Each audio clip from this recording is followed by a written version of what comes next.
द्वारका नगरी में एक दिन भगवान श्री कृष्ण अपने राजमहल में धर्म चर्चा में लीन थे। तभी द्वारपाल ने आकर सूचना दी, प्रभु, एक दिव्य तेज वाली स्त्री द्वार पर खड़ी है, वह आपके दर्शन चाहती है।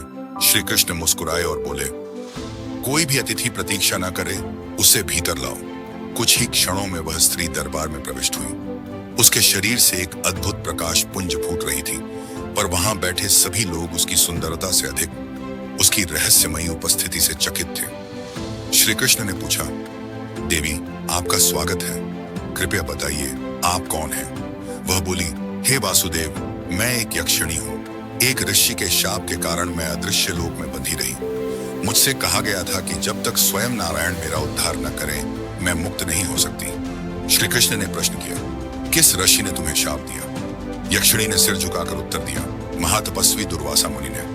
मैंने ध्यान किया था और उन्होंने सोचा कि मैं अभिमानी हूँ, इसलिए उन्होंने मुझे शाप दे दिया। श्री कृष्ण ने कहा, मुक्ति संभव है, पर तुम्हें 3 परीक्षाओं से गुजरना होगा। क्या तुम इसके लिए तैयार हो?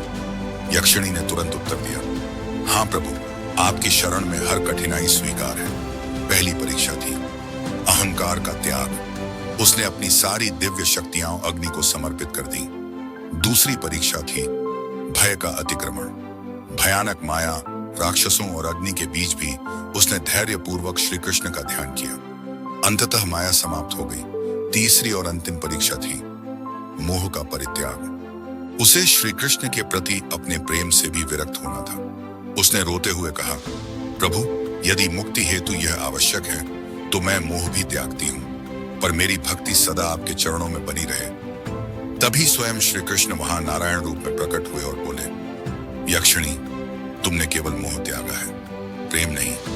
अब तुम मुक्त हो। यक्षिणी ने उनके चरणों में प्रणाम किया और एक दिव्य प्रकाश में विलीन हो गई। इस कथा से सीख मिलती है, मुक्ति बाहरी साधनों से नहीं, बल्कि भीतर के अहंकार, भय और मोह के त्याग से मिलती है। जब मन पूर्ण समर्पण करता है, तभी परमात्मा प्रकट होते हैं और सच्ची स्वतंत्रता प्राप्त होती है। सनातन धर्म की ऐसी ही रोचक कहानियों के लिए हमारे चैनल को लाइक, शेयर और सब्सक्राइब करें।